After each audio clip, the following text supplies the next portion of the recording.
미정계수 결정입니다. 자, 미정계수란 말 뭐죠? 미정. 정해지지 않은 계수죠. 계수는 어디에 있는 거죠? 우리가 문자 앞이나 또는 상수항을 계수라고 하죠. 자, 그래서 결국은 미정계수를 결정하게 되면 뭘 하게 되죠? 문제에서 주어져 있는 어떤 특정한 fx나 gx라고 하는 식을 어떻게 할 수 있어요? 완성할 수 있겠죠. 자, 그래서 우리는 미정계수 결정이라는 문제가 나오면 어떤 식에 있는 계수를 구하는 겁니다. 됐습니까? 자, 그래서 목세꼴은 뭐죠? 지금처럼 분모와 분자꼴로 되어 있는 함수의 극한이, 자, 무슨 꼴? 분모, 분자가 모두 0인 꼴일 때가 나오죠. 자, 이럴 때 우리는 어떻게 한다? 약분하여, 극한값을 구한다 라고 되어 있네요. 자, 일단 그러면 제가 매번 얘기하지만 극한을 계산할 때 가장 중요한 건 뭐예요? 여기 써 있는 것처럼 꼴이죠, 꼴. 자, 첫 번째 한번 케이스를 볼까요? x가 a로 가면 gx분의 fx가 지금처럼 어떻게 돼요? 알파라고 하는 실수가 되니까 뭐라 한다? 수렴을 해요. 자, 그런데 보니까 분모가 어디로 갑니까? 0으로 가요. 자, 그러면 일단 우린 꼴로 보면 분모가 0이 된 거 알았어요. 자, 근데 그때 분자가 뭐가 돼야 된다? 0이 돼야 된다. 만약에 분모가 0으로 가는데 분자가 특정한 어떤 값으로 수렴한다면 요건 뭐가 돼요? 요건 이렇게 무한대가 되겠죠. 그래서 우리가 수렴하기 위해서는 분모가 0이면 분자도 뭐가 돼야 된다? 0이 돼야 우리가 어떤 값으로 수렴할 수가 있겠죠. 물론 수렴하지 않을 수도 있어요. 자, 그래서 우리가 주어져 있는 거 정리해 보시면 x가 a로 갈 때 여기 알파면 x 이퀄 a가 0이므로 라고 되어 있죠. 그러면 결국 x가 a로 갈 때 fx는 다음처럼 두 개의 식의 곱으로 표현할 수가 있겠죠. 그리고 각각 이렇게 분리시켜 보죠. 왜? 각각 수렴하니까. 그럼 뭐가 돼요? 0이 돼서 분자가 0이 됩니다. 됐습니까? 자, 그래서 아래쪽 일단 보시면 이것만 기억하세요. 분모가 0으로 가면 뭐가 간다? 분자도 0으로 간다. 그래서 분모가 0이면 분자도 0이기 때문에 아래쪽에 보신 것처럼 뭐가 돼요? 분자가 0이 되는 거죠. 됐습니까? 자, 그 다음 밑으로 한번 가볼까요? 자, 이번엔 뭐라고 되어 있어요? x가 a로 갈 때, 마찬가지로 x가 a로 갈 때, gx분의 fx인데 일단 뭐가 돼요? 분자가 0이에요. 그럼 분자가 0일 때, 자, 분모는 어디로 가냐고 하는데 0으로 간대요. 자, 근데 문제에서 보니까 요게 있죠. 알파가 뭐일 때? 0이 아닌 실수예요. 물론 수렴을 할 때 0이 될 수도 있지만, 자, 보세요. 만약에 분자가 0인데 분모가 어떤 특정한 k로 갔다고 칠게요. 이건 얼마죠? 0이죠. 자, 그런데 문제에서 k분의 0은 0 맞아. 수렴해. 근데 중요한 게 뭐야? 0이 아닌 걸 수렴하려고 한다면, 0이 아닌 걸 수렴하려고 하면 분자가 0이면 무조건 분모가 뭐가 되든 0이 될 텐데 오직 안 되는 경우 언제냐 했더니 분모가 어떤 경우만 0이 되는 경우만 있겠죠. 자, 그래서 지금 쭉 보시면 결국 뭐가 돼요? 분모가 0이 되는 경우가 나오네요. 됐습니까? 자, 오른쪽 볼까요? 자, 그 다음에 이제 두 번째가 있는데요. 분모 분자가 모두 어떤 꼴일 때? 무한대 꼴일 때. 전 우리가 이거는 물론 함수의 극한에서 나오기도 하지만 수열의 극한에서도 나왔죠. 자, 우리가 이럴 땐 어떻게 한다?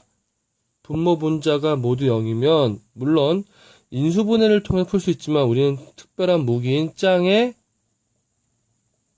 법칙을 이용할 수도 있겠죠. 그래서 우리는 분자와 분모에 있는 차수, 결국 뭐죠?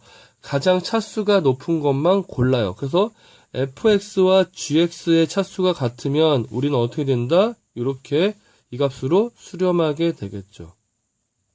그 다음에 이번에 fx와 gx는 분모가 더 크죠. 분모가 더 크면 분자가 아무리 커도 분모가 크니까 전체 값은 0으로 마찬가지로 수렴이 됩니다. 자, 그런데 분자가 크게 되면 어떻게 된다? 무한대나 마이너스 무한대로 뭐가 돼요? 발산하게 됩니다. 자, 그래서 우리가 예를 하나 들어보시면 분모도 2차, 분자도 2차니까 그 앞에 있는 차수만 따져. 왜? 1차나 상수는 의미가 없기 때문에. 지금처럼 x가 무한대로 하는데 분모는 얼마? 3차, 분자는 2차가 최고하네. 그러면 각각 지우나면 결국 뭐가 돼요? 분모분의 분자인데 결국 x의 3승분의 마이너스 2x의 제곱이면 리미트 x가 무한대로 할 때 요렇게 주어지면 결국은 마이너스 x분의 1인데 요게 무한대로 하니까 뭐가 돼요? 0이 되는 거죠. 자, 그래서 우리가 지금처럼 fx와 gx가 뭐로? 0이 아닌 걸로 해. 분모가 차수가 더 클 수도 있으니까. 만약에 분모 0이 아니라면 우리는 그때 뭐라 할 수 있어요? 아, 분모와 분자의 차수가 어떻다?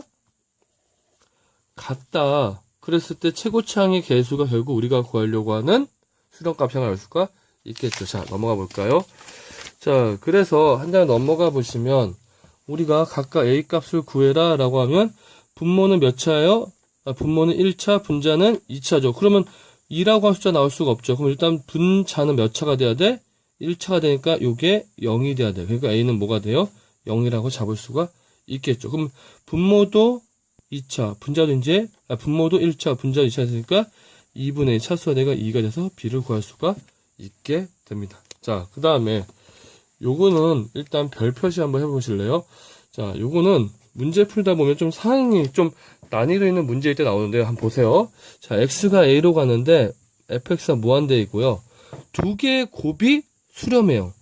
그럼 우리는 어떻게 하냐? 다음처럼 gx가 0으로 간대요. 자, 이거를 결과도 중요하지만 이 과정을 반드시 보셔야 돼요. 자, fx가 무한대로 간다는 얘기는 결국은 x가 a로 갈 때 fx는 0으로 가므로 라고 되어 있죠. 그럼 결국은 gx는 이렇게 표시할 수가 있겠네요. 자, 요거는 지금 보니까 특정한 숫자로 가고요. 이건 뭘로 가요? 무한대로 갑니다. 자, 그럼 우리는 이렇게 나타낼 수가 있겠네요. fx분의 fx 곱하기 gx라고. 그러면은 요거는 어디로 가나 했더니 요거는, 자, 요거는 무한대분의 1이니까 0이 될 거고요. 요거는 알파가 될 건데 이미 여기서 fx 지워질 수가 있었겠죠. 그래서 우리는 x가 0일 때 gx는 결론적으로 뭐가 된다? 0이 된다. 그래서 여러분들이 이 내용들은 상당히 중요할 수 있으니까 꼭 받아보시고 꼭 확인해 보시고요. 다음처럼 여기에 있는 얘도 꼭 기억하세요. x가 1로 할 때 무한대로 가면 이렇게 나오죠. 그럼 어떻게 해요? 요거의 값을 구해라. 그럼 어떻게 해요? 일단 나누는 거예요. 어떻게? 보시는 것처럼 요건 이렇게 한번 써볼 수 있을까요? fx분의 fx죠. 그러면 여기는 fx분의 그다음에 뭐가 될까요? fx 마이너스 gx가 될까요? 자, 그러면 결국은 우리는 이렇게 나누면 1 될 거고 이렇게 하면 fx는 gx. 결국 우리는 분수꼴로 나와 있는 이 수렴값을 알 수가 있는 거죠. 됐습니까? 자, 그 다음에 간단하게 정리되어 있는데 물론 1, 2, 3, 4 다 중요하지만 4번 같은 약간 특이한 형태니까 꼭 기억해 주시고 저는 위에 있는 예를 꼭 기억해 주셨으면 좋겠습니다. 아무리 개념을 중요하게 생각하고 개념을 완벽하게 이해하면 좋지만 결국 개념을 가장 잘 이해할 수 있는 방법은 예를 통해서니까요.